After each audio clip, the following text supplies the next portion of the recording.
The morning mist clung to the cobblestone streets of Valdris like a shroud, carrying with it whispers of unrest that had been brewing in the kingdom for months.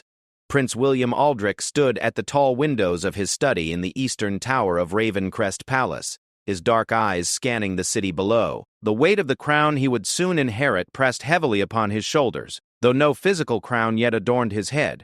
At 28, William possessed the sharp intelligence his father, King Aldrich the Wise, was known for, but he also carried his mother's fierce sense of justice. The combination had served him well as he prepared to rule, but today it filled him with a cold determination that would have made his enemies tremble had they witnessed it. The knock on his door was soft but urgent. "Enter," William called, not turning from the window. Sir Marcus Blackwood, his most trusted knight and childhood friend, stepped into the chamber. Marcus had served as William's personal guard since they were both 16, and their bond had deepened through countless battles and diplomatic missions. Where William was contemplative and strategic, Marcus was direct and unwavering in his loyalty.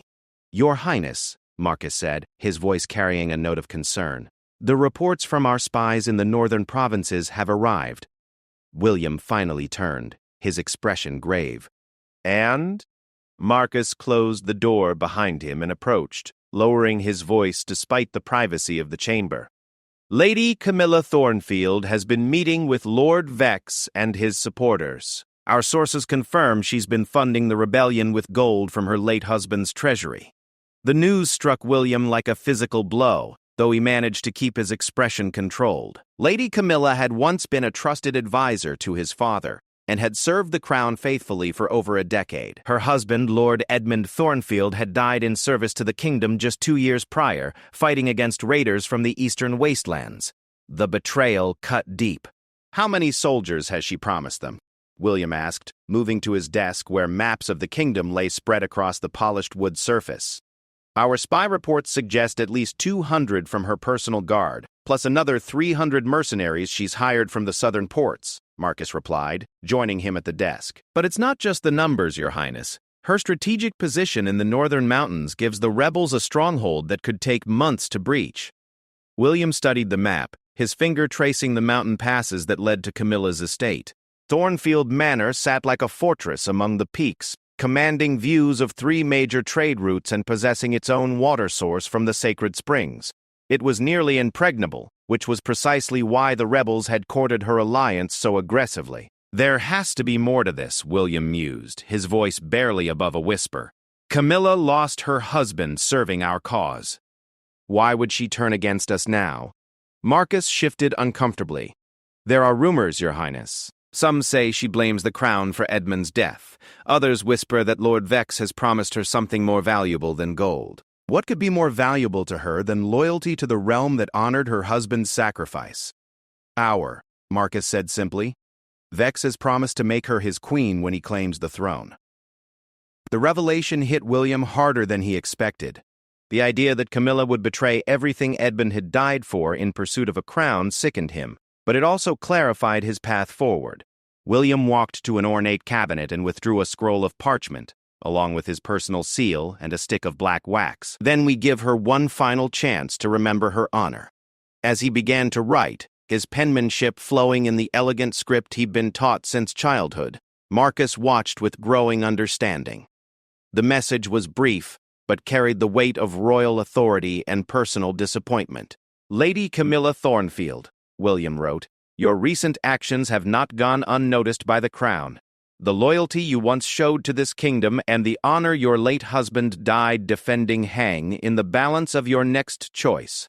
This serves as your final warning to cease all support for the rebellion led by Lord Vex and to remember the oaths you once swore to protect this realm. Should you choose to ignore this warning, you will be considered an enemy of the crown and dealt with accordingly. The choice, as always, remains yours to make. Know that mercy offered now may not be extended again." He signed it with his full name and title, then heated the black wax over a candle flame.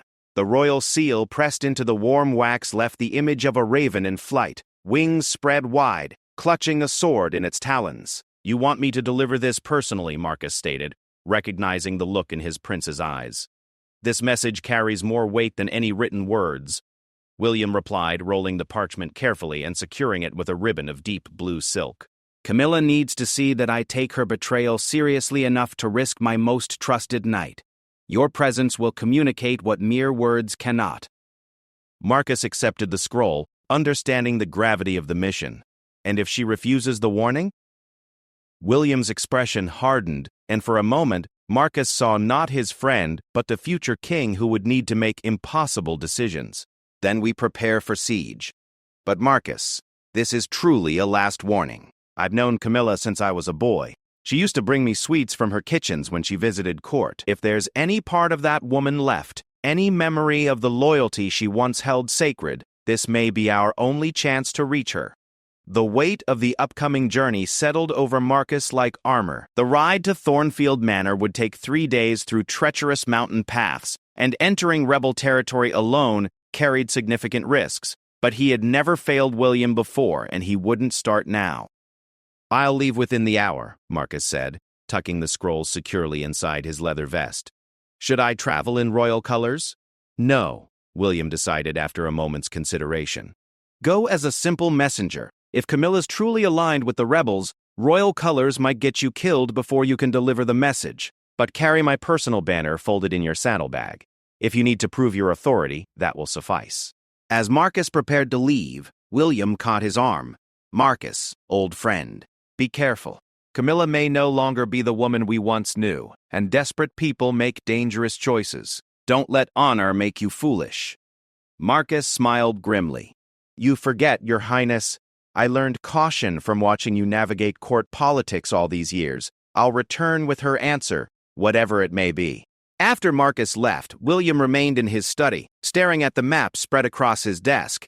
The rebellion had been growing for months, fueled by poor harvests in the eastern provinces, and rumors that the king was planning to raise taxes again. Lord Vex had seized upon this discontent, promising the people freedom from royal tyranny and a return to the old ways when local lords governed their own lands without interference from the crown.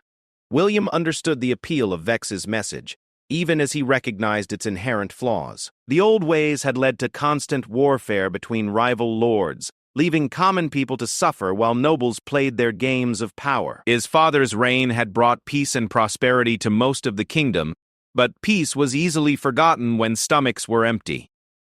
The prince moved to another window, this one facing north toward the mountains where Camilla's estate lay hidden among the peaks. Somewhere beyond those snow-capped summits, decisions were being made that would determine the future of the kingdom. The irony wasn't lost on him that a woman he'd once trusted with his life might now be planning his death. A soft knock interrupted his brooding thoughts.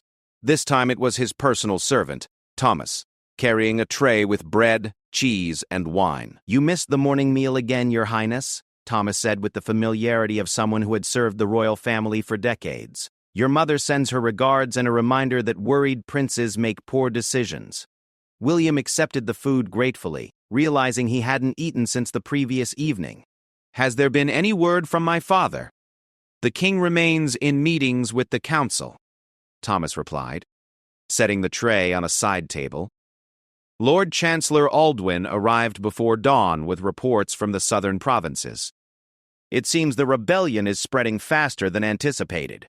The bread felt like ash in William's mouth as he absorbed this news. Each day brought fresh reports of villages declaring for Lord Vex, of tax collectors being turned away or worse. The kingdom his father had spent 30 years building was fracturing along old lines of division and mistrust. "Thomas," William said suddenly, an idea forming in his mind. "What do you remember about Lady Camilla from the old days? You served her during her visits to court." The old servant's expression grew thoughtful. "She was kind to the staff, Your Highness. Always asked after our families, remembered our names. After Lord Edmund's death, she seemed changed, quieter, more withdrawn. The last time she visited court, she barely spoke to anyone beyond what courtesy required. Did she seem angry? Resentful?" Thomas hesitated, clearly uncomfortable speaking ill of nobility. "Not angry, Your Highness. Broken, perhaps. Like something inside her had died along with her husband. Lady Camilla always drew her strength from Lord Edmund. Without him, she seemed lost."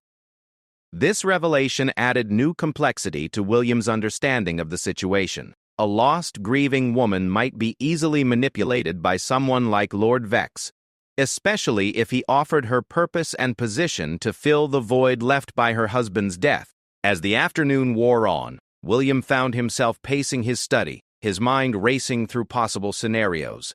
If Marcus succeeded in reaching Camilla and delivering the warning, her response would determine the kingdom's next steps. A return to loyalty would weaken the rebellion significantly and might even cause other wavering nobles to reconsider their positions, but if she refused the warning, it would mean the crown faced a more formidable enemy than they had initially believed. The sun was beginning to set when a commotion in the courtyard below drew William's attention back to the windows.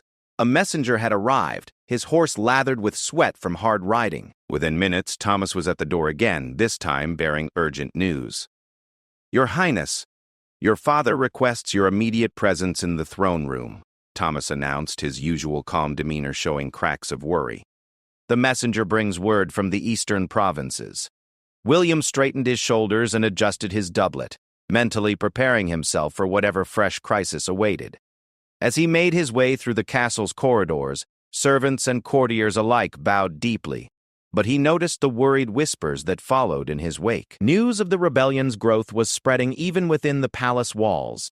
The throne room was filled with tension when William arrived. King Aldric sat upon the raven throne, his weathered face grave beneath his crown of black iron and sapphires. Lord Chancellor Aldwin stood to his right, holding a dispatch that was clearly the source of their concern. "Ah, William," the king said, his voice carrying the weariness of a man who had ruled through too many crises.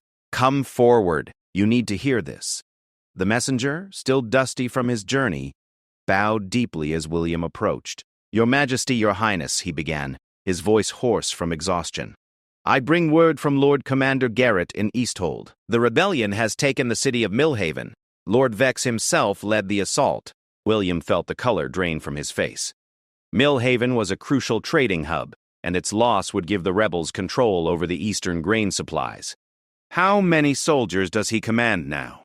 "Our estimates suggest over 1,000 men, your Highness," the messenger replied. "But that's not the worst of it. They've captured the royal granary and declared all stored grain property of the people's liberation. They're distributing it freely to anyone who swears allegiance to their cause." King Aldric leaned forward in his throne, his knuckles white where they gripped the armrests. "Clever," he admitted grudgingly. "Vex isn't just conquering territory. He's buying loyalty with our own resources." William nodded grimly. The strategy was brilliant in its simplicity. By giving hungry people food in exchange for loyalty, Lord Vex was addressing the very grievances that had made his rebellion possible in the first place. It was exactly the kind of move William himself might have made in different circumstances. "Father," William said, his voice carrying new urgency. "Sir Marcus left today to deliver a warning to Lady Camilla. Her decision becomes even more critical now. If she joins Vex with her forces and strategic position, they'll control both the eastern grain routes and the northern mountain passes." King Aldric studied his son with the calculating gaze that had made him such an effective ruler. "And if she chooses loyalty? Then we have a chance to contain the rebellion before it spreads to the western provinces," William replied. "Her forces combined with our own could retake Millhaven and cut off Vex's supply lines." The king nodded slowly. "Then we wait for Sir Marcus to return with her answer. In the meantime, we prepare for both possibilities." He turned to Lord Chancellor Aldwin.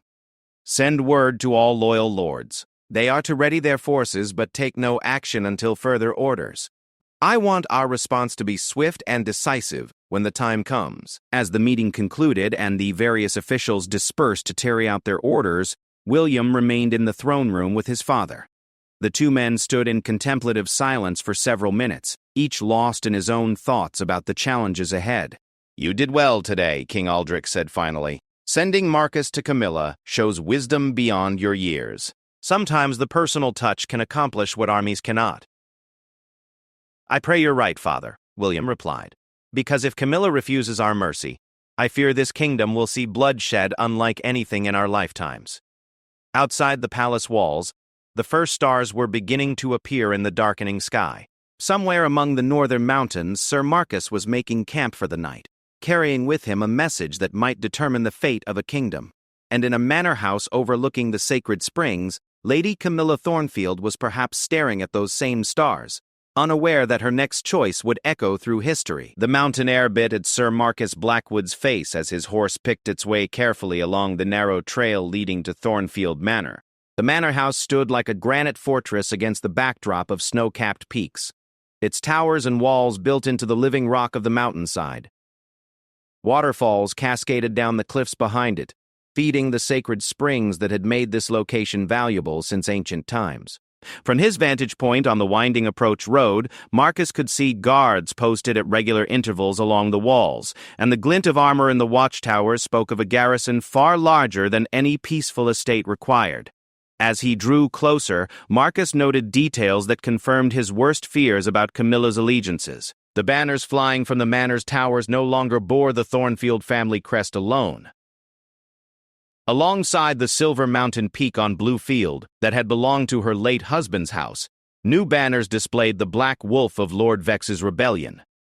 The sight sent a chill down Marcus's spine that had nothing to do with the mountain cold. The guards at the main gate were clearly expecting him. As Marcus approached, crossbows emerged from the arrow slits flanking the entrance, and a voice called down from above, "State your business at Thornfield Manor, stranger." Marcus reached slowly into his saddlebag, producing Prince William's personal banner and holding it high enough for the guards to see clearly. "Sir Marcus Blackwood, Knight of the Realm, bearing an urgent message for Lady Camilla from His Royal Highness Prince William Aldrich." A murmur of voices echoed from the walls above before the massive iron portcullis began to rise, with a grinding of chains and gears. As Marcus rode through the gateway, he counted at least 20 armed men in the courtyard, their equipment a mix of Thornfield livery and the darker colors favored by Lord Vex's forces. The mingling of loyalties told its own story about the difficult position these soldiers found themselves in. A stable boy approached to take his horse, and Marcus dismounted stiffly, his muscles protesting after 3 days in the saddle. The boy's eyes were wide with curiosity and perhaps fear as he took the reins, clearly unused to receiving royal messengers. "Sir Marcus?"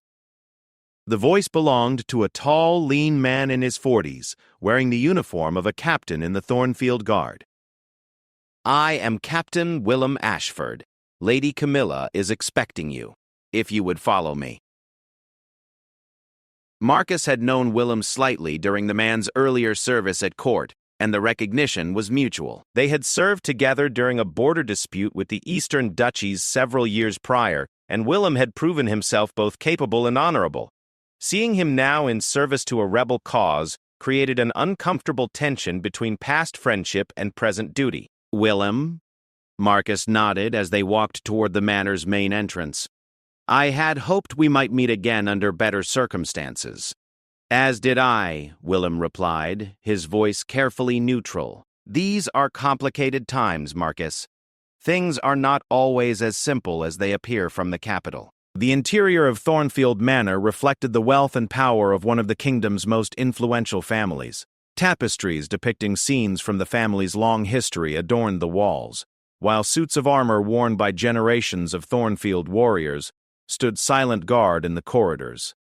Yet Marcus noticed changes that spoke to the manor's new allegiances. Maps of the kingdom hung in the Great Hall, marked with colored pins that clearly indicated rebel positions and loyalist strongholds. A war council table dominated the center of the room, covered with dispatches and reports. Lady Camilla Thornfield waited for him in what had once been her husband's private study, now clearly serving as a command center for rebel operations. She stood with her back to the door when Marcus entered, silhouetted against a large window that offered a commanding view of the approaches to the manor. When she turned to face him, Marcus was struck by how much she had changed since her last visit to court. Where once Lady Camilla had been known for her warm smile and elegant bearing, the woman before him carried herself with the rigid posture of someone who had learned to armor herself against grief. Her auburn hair, once worn in elaborate court styles, was now pulled back in a simple braid that emphasized the sharp angles of her face. Most striking were her eyes, which had lost the gentle warmth Marcus remembered and now held the hard gleam of someone who had made peace with difficult choices. "Sir Marcus," she said, her voice polite but distant, "you honor me with your presence. though I suspect the message you carry is less pleasant than the messenger." Marcus bowed formally, then reached inside his vest to produce the sealed scroll. "Lady Camilla, I bear a personal message from His Royal Highness Prince William, delivered with the hope that wisdom and honor might yet prevail." She accepted the scroll but did not immediately break the seal, instead studying Marcus with an expression he couldn't quite read. "Before I read this, tell me something honestly, Marcus. How does young William view me now? As a traitor to be crushed, or as a wayward subject to be corrected?" The question caught Marcus off guard with its directness. He considered his words carefully before responding. "His Highness remembers the woman who served his father faithfully for many years. He grieves for Lord Edmund's loss as deeply as any friend might. But he also sees the choices you've made since that loss, and he struggles to understand how grief might lead to what appears to be betrayal of everything Edmund died defending." Lady Camilla's expression softened slightly at the mention of her husband, and for a moment, Marcus glimpsed the woman she had once been. Edmund died defending a kingdom that sent him to fight raiders with insufficient forces and inadequate supplies. He died because King Aldric was too concerned with maintaining his precious peace to properly fund the defenses of the borderlands. "My lady," Marcus said gently, "Lord Edmund volunteered for that mission. He believed in protecting the realm's people, even knowing the risks. And official robe did bother some cities about this. This is the book. It's about history, and a ceremonial sword while doing nothing to prevent other brave souls preceding the same fate." She broke the seal on William's message and read it slowly, her expression revealing nothing of her thoughts. When she finished, she rolled the parchment carefully and set it aside. "A final warning," she said, her tone almost amused. "How very like young William to offer mercy with one hand while threatening force with the other. He has learned his father's diplomacy well." Marcus leaned forward slightly. "Lady Camilla, the prince speaks truly when he says mercy offered now may not be extended again. The kingdom stands at a crossroads. Your choice could influence whether we face years of civil war or find a path to peace." "Peace," Camilla repeated, moving to pour wine from a crystal decanter into 2 goblets. She offered one to Marcus, who accepted it despite his mission requiring him to remain alert. "Tell me, Marcus, what peace has the crown brought to the borderlands? What peace have the people found under King Aldric's rule when they cannot afford the taxes levied to fund his grand projects?" "The king has brought 30 years without major war," Marcus replied. "Trade has flourished, the great roads have been built and maintained, and the kingdom's defenses have held against all external threats." "At what cost?" Camilla demanded, her composure finally cracking. "The cost of sending good men like Edmund to die fighting with scraps while the crown hoards gold for monuments to its own glory? The cost of bleeding the provinces dry to fund a court that grows fat while common people struggle to feed their families?" Marcus set down his wine untouched, recognizing that they had moved beyond diplomatic conversation into something more personal and painful. "My lady, I understand your anger, but Lord Vex offers no real solutions to these problems. He promises to tear down what has been built without any clear plan for what comes after. He promises to remember that a kingdom exists to serve its people, not the other way around," Camilla replied. "And he has asked me to help him build something better from the ashes of this failed system. By making war on the innocent people caught between rebel and loyalist forces," Marcus challenged. "By promising you a crown while the kingdom burns around you?" The accusation hung in the air between them like a drawn sword. Camilla's face flushed with anger, but underneath Marcus could see the pain she was trying so hard to hide. "The crown he offers is not what drives me," she said finally. "It is the chance to ensure that no other woman watches her husband ride away to die for a king who views his subjects as chess pieces in a game only he understands." Marcus stood, recognizing that his mission had reached its crucial moment. Then give Prince William the chance to prove he is not his father. Support him as he prepares to take the throne and help him build the kind of kingdom you want to see. "And what guarantee do I have that he would be any different?" Camilla asked. "What promise can you offer that he would not simply continue his father's policies once he holds power?" The question struck at the heart of Marcus's own faith in his prince. He thought of William's agonizing over the decision to send this warning, of the genuine pain in his voice when discussing Camilla's betrayal. No guarantee but his character, Marcus admitted. I have served at his side for 12 years, my lady. I have seen him agonize over every difficult decision, seen him weep for soldiers lost in his service, watched him spend sleepless nights worrying about the welfare of people he has never met. He is not perfect, but he is good. And he learns from the mistakes of those who came before him. Camilla moved to the window again, staring out at the mountain peaks where the last light of sunset painted the snowfields in shades of gold and crimson. Lord Vex has offered me command of his forces when he takes the capital. He says together we can reshape the kingdom according to principles of justice rather than tradition. And if he fails? Marcus asked quietly. If this rebellion tears the kingdom apart and leaves it vulnerable to enemies who would show far less mercy than any king, what justice is there in that outcome? For long minutes, the only sound in the study was the crackling of logs in the fireplace and the distant rush of the waterfalls outside. Marcus waited, understanding that the next words spoken might determine whether he left Thornfield Manor as a messenger or a prisoner. I will give you my answer to carry back to your prince, Camilla said finally, turning from the window. But first, I want you to understand something that perhaps the royal court has forgotten. She moved to her husband's desk and opened a locked drawer, withdrawing a bundle of letters tied with a faded ribbon. These are Edmund's final reports to the king, written during his last campaign. Read them, and then tell me if you still believe Prince William can be trusted to value honor over expedience. Marcus accepted the letters reluctantly, recognizing that reading a dead man's private correspondence was a violation of honor under normal circumstances. But these were not normal circumstances, and understanding Camilla's motivations had become essential to his mission. The first letter was dated just weeks before Lord Edmund's death, and described the desperate situation in the eastern borderlands. Raider attacks had increased dramatically, but royal reinforcements had been delayed repeatedly due to political concerns about provoking neighboring kingdoms. Edmund's writing revealed a man trying to maintain hope while facing impossible odds. The second letter was even more disturbing, detailing how promised supplies had been diverted to other projects deemed more politically important. Edmund had been forced to purchase equipment with his own family's funds, mortgaging future harvests to keep his men equipped for battle. The final letter was written just days before the fatal engagement, and contained a direct plea to King Aldrich for immediate support. Edmund had identified the location where the raiders were massing, and requested permission to launch a preemptive strike with adequate forces. The king's response, included in the bundle, had been a cautious denial, instructing Edmund to maintain defensive positions until the political situation stabilized. Marcus felt sick as he finished reading. The letters painted a picture of bureaucratic failure and political cowardice that had directly contributed to Edmund's death.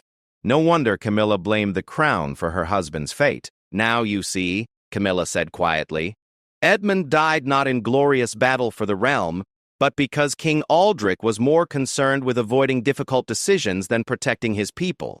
Can you honestly tell me that Prince William would have done differently? Marcus carefully refolded the letters and returned them to Camilla. I cannot speak for what Prince William might have done in his father's place, he admitted. But I can tell you that he would have read these letters himself rather than leaving such decisions to bureaucrats. He would have wept over them, as I find myself doing now. Tears are a luxury for those who do not have to live with the consequences of failed leadership, Camilla replied. But her voice lacked the hardness it had carried earlier. Perhaps, Marcus acknowledged, but they are also a sign that a ruler's conscience remains alive. Lord Vex promises much, my lady, but have you ever seen him weep for the suffering his rebellion has already caused? The question seemed to catch Camilla off guard, and Marcus pressed his advantage. How many have died already in Millhaven? How many more will die if this war spreads to every province? Edmund died trying to protect people. Would he want his death to justify a conflict that claims hundreds more lives? Camilla closed her eyes, and when she opened them again, Marcus saw tears she was fighting to contain. I have been so angry for so long, she whispered. Anger at the king, at the system that failed Edmund, at the God who allowed such a good man to die for such poor reasons. Lord Vex offered me a way to channel that anger into something that felt like justice.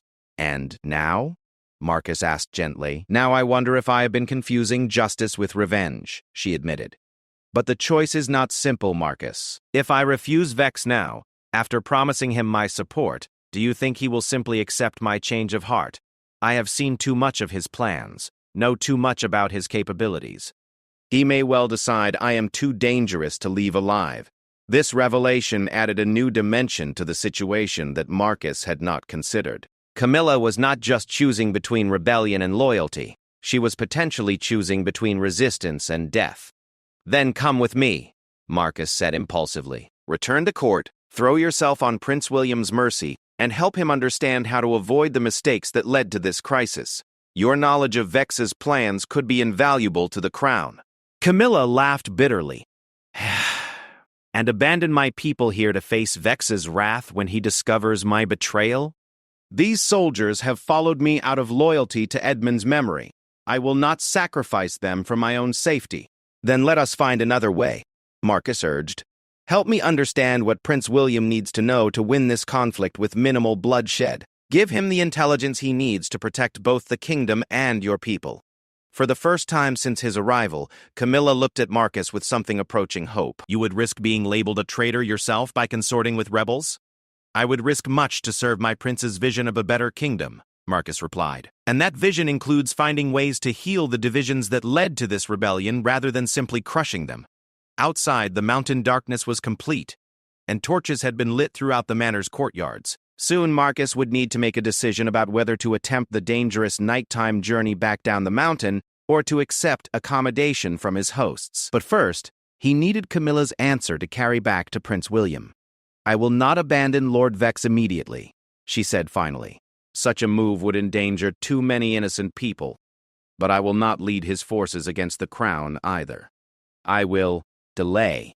Find reasons to keep my soldiers in the mountains while he makes his next moves. And I will provide you with information that might help Prince William end this conflict quickly. It was not the complete victory Marcus had hoped for, but it was far better than the outright refusal he had feared. What information? Camilla moved to the War Council table and indicated the marked map. Vex plans to move on the capital within the month. He believes that if he can take Ravencrest Palace and capture or kill the royal family, the remaining loyalist lords will surrender rather than face a prolonged siege. His strategy depends on speed and the element of surprise. Marcus studied the map, noting the troop positions and supply routes marked in Vex's colors. How many men does he truly command? Nearly 1,500 now, and growing daily as more displaced farmers and unemployed soldiers join his cause. But Marcus, that is not his true strength.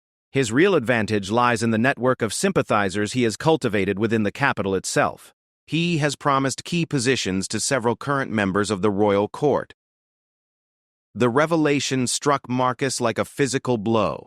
A rebellion was one thing, but treason from within the palace walls posed a threat of an entirely different magnitude. Who?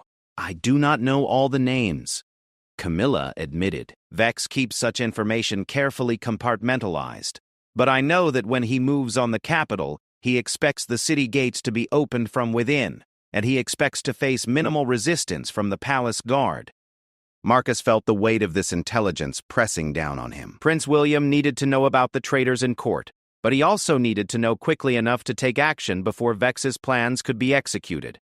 I must leave tonight, he said. This information cannot wait. The mountain paths are treacherous in darkness, Camilla warned. Many travelers have died attempting night crossings. And many kingdoms have fallen because vital intelligence arrived too late, Marcus replied grimly. But before I go, I need your oath that you will honor the spirit of our agreement. Delay Vex's plans where you can, protect innocent lives where possible, and remember that Prince William still hopes to count you among his allies when this is over. Lady Camilla Thornfield looked around her husband's study, taking in the maps and reports that documented a rebellion she had helped plan. When she met Marcus's eyes again, he saw the woman she had once been struggling with, the person she had become. I swear by Edmund's memory that I will not raise arms against Prince William unless forced to defend my own people, she said formally, and I pray that he proves worthy of the faith you place in him. Then I carry hope as well as intelligence back to court. May that hope prove justified. As he prepared to leave Thornfield Manor under cover of darkness, Marcus reflected on the complexity of the conflict facing the kingdom. This was not a simple matter of good versus evil, but a collision of legitimate grievances, personal tragedies, and competing visions for the future. Prince William would need to navigate these waters carefully if he hoped to emerge with both his crown and his honor intact.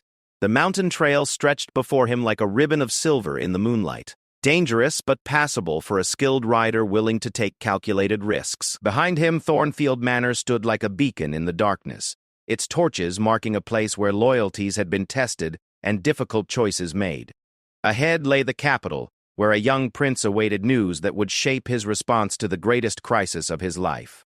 Marcus spurred his horse forward into the night, carrying with him secrets that could save a kingdom and the fragile hope that wisdom might yet prevail over wrath.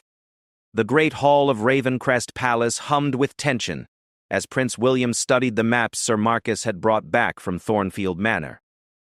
3 days had passed since his knight's harrowing midnight return, and the intelligence gathered from Lady Camilla had transformed their understanding of the threat facing the kingdom. What had appeared to be a straightforward military rebellion now revealed itself as an intricate web of conspiracy, reaching into the very heart of the royal court.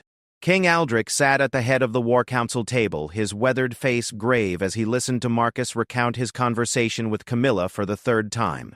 Around the table, the most trusted advisors in the kingdom leaned forward, absorbing every detail of the information that could determine their survival. 1,500 soldiers would be manageable, Lord Chancellor Aldwin said, his voice tight with worry. But if Vex truly has supporters within the palace walls, our defensive advantages become meaningless. William traced the marked positions on the map with his finger, his mind working through the tactical implications. The question becomes, who can we trust? If Vex's agents are already among us, then every plan we make, every preparation we undertake, could be reported back to him before we can act. Sir Marcus, still bearing the dust and exhaustion of his mountain journey, spoke up from his position beside the prince. Lady Camilla seemed certain that the traitors were positioned to influence palace security. She mentioned the city gates being open from within and minimal resistance from the palace guard. King Aldric's expression darkened. That suggests corruption at a very high level. Captain Thornwald has commanded the palace guard for 8 years. Lord Garrett controls the city watch. Either could provide the access Vex requires. Or both, William said grimly. He had grown up trusting these men, had trained with their soldiers, had counted them among the most loyal servants of the crown. The possibility that either might be working against his family felt like a physical wound. The king stood and moved to the tall windows overlooking the capital city. From this height, Ravencrest spread out below like a living map, its countless rooftops and smoking chimneys speaking of the hundreds of thousands of lives that depended on the decisions made in this room. We need a way to identify the traitors without alerting them to our suspicions, Aldrich said finally. If we move too openly, we risk driving them underground or precipitating the very crisis we're trying to prevent. William studied the intelligence reports Marcus had carried back, noting details that painted a disturbing picture of the rebellion's organization.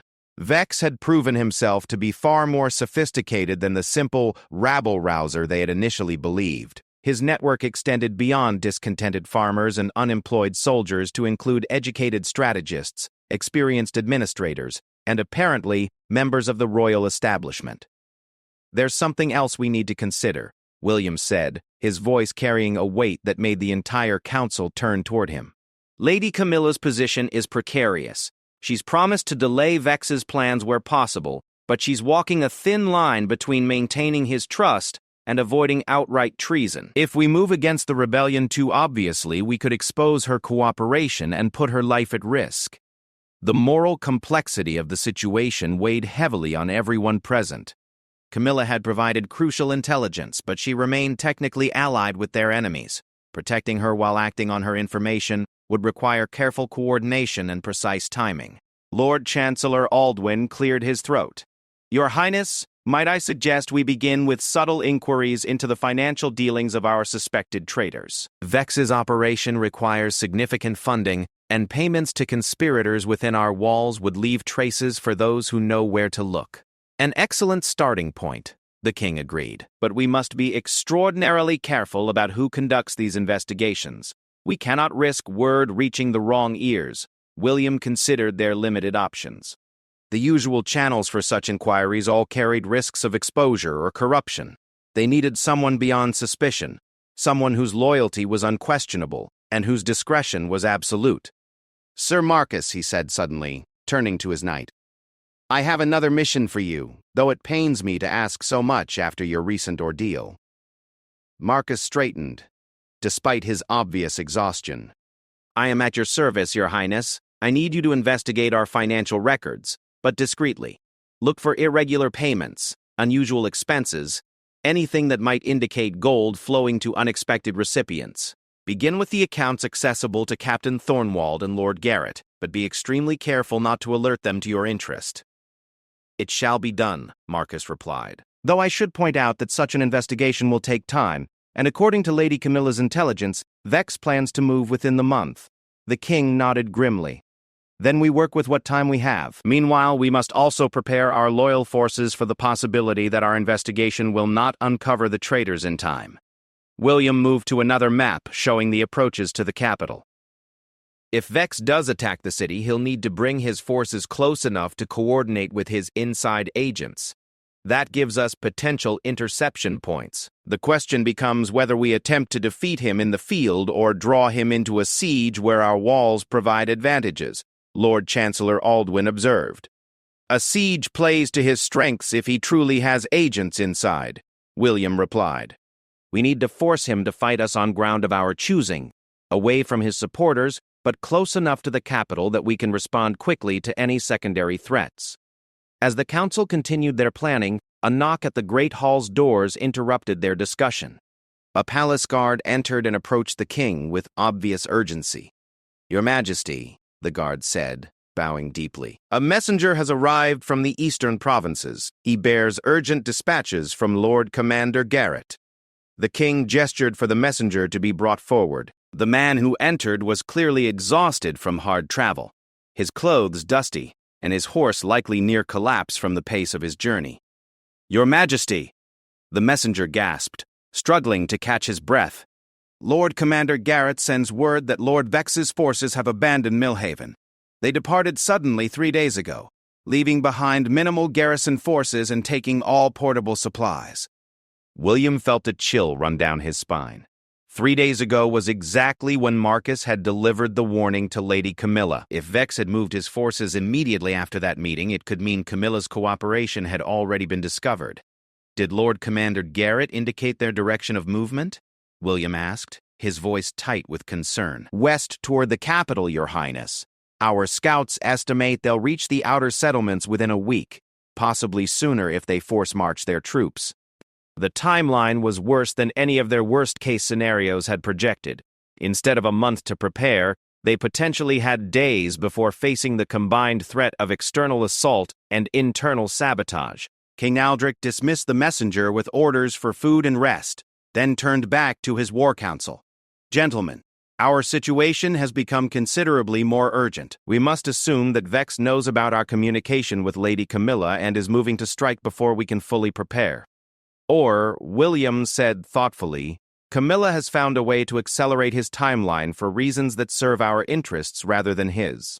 She mentioned she would look for ways to delay his plans. Perhaps she's maneuvered him into attacking before he's fully ready."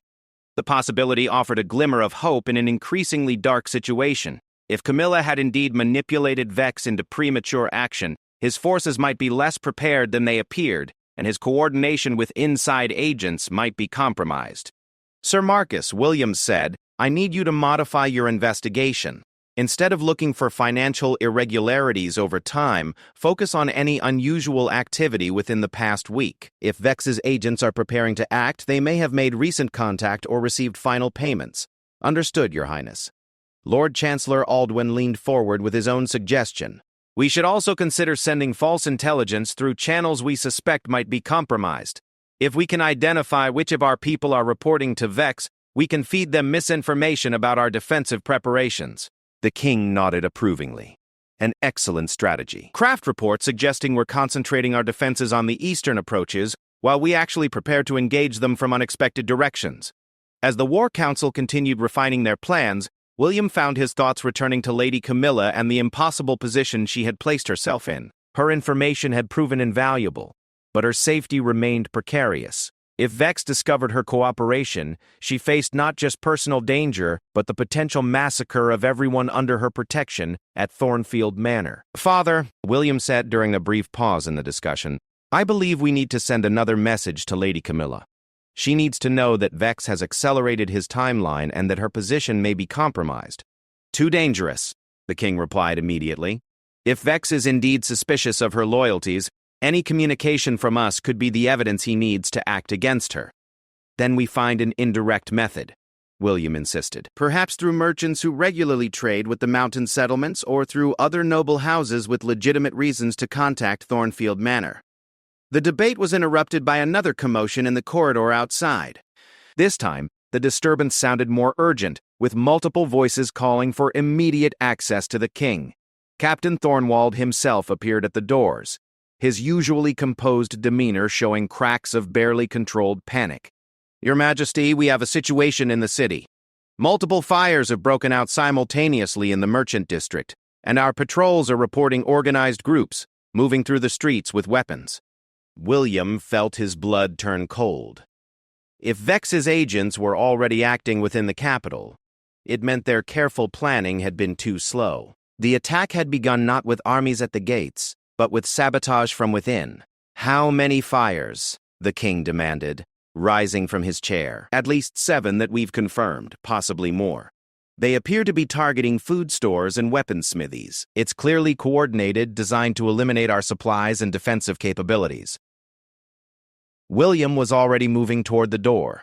"Sir Marcus with me. Lord Chancellor, coordinate with Captain Thornwald to organize fire suppression efforts and identify the saboteurs." "Father, I should lead from the front," King Aldrich interrupted, his voice carrying the steel that had made him a legendary warrior before he became a wise ruler.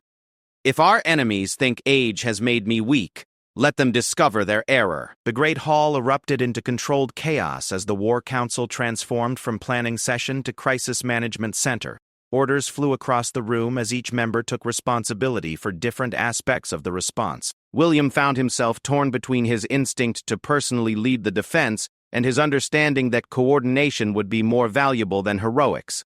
"Sir Marcus," he said as they hurried through the palace corridors, "take a squad of your most trusted men and investigate those fires. I want to know if they're really random sabotage or if they're covering for some larger operation. And you, Your Highness?" "I'm going to have a very direct conversation with our potentially treacherous friends," William replied grimly. "If Captain Thornwald or Lord Garrett are truly working with Vex, this crisis should force them to reveal their true loyalties." As they reached the palace's main courtyard, the scale of the crisis became immediately apparent. Smoke was visible from multiple directions across the city, and the sound of bells and shouting filled the air. Palace guards were running in all directions, some responding to orders from Captain Thornwald, others clearly acting on their own initiative without clear coordination. William caught sight of Lord Garrett near the main gate, apparently organizing the city watch response to the fires. The man's behavior would be crucial to observe. A loyal servant would be focused entirely on protecting the city, while a traitor might be positioning forces to assist the coming attack. "Your Highness!" Lord Garrett called out as he noticed William's approach. "Thank the gods you're here. The entire merchant district is in chaos. We need to coordinate our response before the fires spread to the residential areas." The man's demeanor seemed genuinely concerned. His orders to his subordinates focused entirely on fire suppression and maintaining order. If he was indeed working with the rebels, he was either an exceptional actor or the fires were not part of his planned assistance to Vex. "Lord Garrett," William said, studying the man's face carefully, "I need you to pull your watch back from the fires and focus on securing the main thoroughfares. If this is sabotage rather than accident, the fires might be intended to draw our forces out of position for a larger attack." "Your Highness," Garrett replied. "Pulling back from the fires could mean losing half the merchant district. The economic damage would be catastrophic." It was exactly the response William would expect from either a loyal servant concerned about the city's welfare or a traitor trying to ensure the sabotage achieved its maximum effect. The ambiguity frustrated him, but there was no time for subtle investigation. "The merchant district can be rebuilt," William said firmly. The people cannot be replaced. Pull your forces back to defensive positions and prepare for the possibility that external attack will follow internal sabotage. As Lord Garrett moved to implement the orders, William caught sight of Captain Thornwald organizing palace guard units near the royal treasury. The positioning struck him as odd. The treasury was well protected by its own dedicated guards, and palace security should be focused on perimeter defense during a crisis. "Captain Thornwald," William called out, approaching the man with growing suspicion. "Your Highness," Thornwald replied, turning from his conversation with several guard sergeants. "I was just ensuring the treasury remains secure during this chaos. We cannot allow the confusion to create opportunities for opportunistic theft." The explanation was reasonable, but something in the captain's manner set William's instincts on edge. Perhaps it was the way Thornwald's eyes didn't quite meet his, or the fact that several of the guards he'd been speaking with immediately dispersed when William approached. "How many men do you have positioned around the treasury?" William asked. "A full company, Your Highness. More than sufficient to ensure no one unauthorized gains access to the royal funds. And how many companies remain available for palace defense?" For just a moment, Thornwald hesitated. "We have adequate forces for any reasonable threat, Your Highness." The vague response confirmed William's growing suspicions. A loyal captain would know exactly how many men remained under arms, and would be eager to demonstrate his defensive preparations. A treacherous one would be reluctant to reveal how many loyal soldiers might oppose an attack from within. Before William could pursue the conversation further, a new commotion erupted near the palace gates. A rider was approaching at full gallop, his horse lathered with foam, and the man himself swaying in his saddle from exhaustion. "Your Majesty!" the rider called out as he reached the courtyard. "Lord Vex's army has been sighted. They're less than a day's march from the capital, moving faster than any of our estimates predicted." The news struck the assembled defenders like a physical blow. William felt the pieces of the puzzle clicking into place in his mind. The fires, the premature arrival of Vex's forces, the suspicious behavior of potentially traitorous officials. Everything was converging into a carefully orchestrated assault designed to take the palace before adequate defenses could be organized. "Sir Marcus!" William shouted across the courtyard. His knight appeared at his side within moments, having completed his initial survey of the fire damage. "The fires are definitely sabotage," Marcus reported quickly. "Professional work, designed to create maximum chaos with minimum risk to the saboteurs. But Your Highness, I discovered something else. Several of the guards I spoke with mentioned seeing groups of armed men moving through the city in organized formations, all heading toward the palace district." William's mind raced through the implications. If Vex's agents were already moving into position within the city while his main force approached from outside, the palace faced the nightmare scenario of simultaneous assault from multiple directions. "Vex's main force arrives," he asked the messenger. "Dawn, tomorrow at the earliest, possibly sooner if they force march through the night," came the reply. William looked around the chaotic courtyard, taking in the scattered defenders, the confused communications, and the growing signs that their enemies had gained a dangerous advantage through careful preparation and inside knowledge.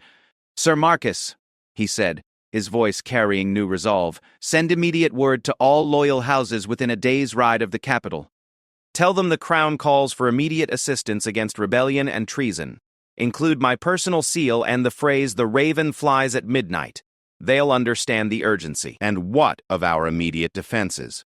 William studied Captain Thornwald, who was still organizing forces around the treasury rather than focusing on external threats.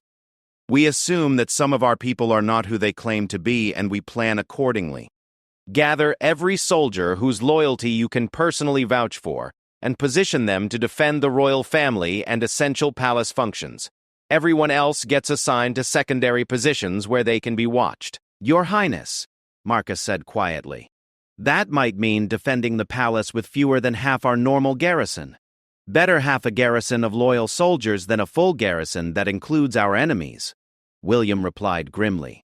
"And Marcus, send one more message. Use the most trusted courier we have, someone whose discretion is absolute." "To whom, Your Highness?"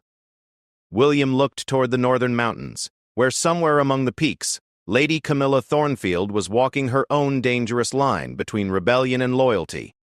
to Thornfield Manor. Tell Lady Camilla that the storm she warned us about is breaking, and that any assistance she might be able to provide would be remembered by the Crown for generations to come. Do not be specific about our situation, but make it clear that her cooperation could determine the outcome of what happens in the next few days." As the sun began to set over Ravencrest, painting the city's smoke-filled sky in shades of orange and red, Prince William prepared for what might be the most crucial battle of his life.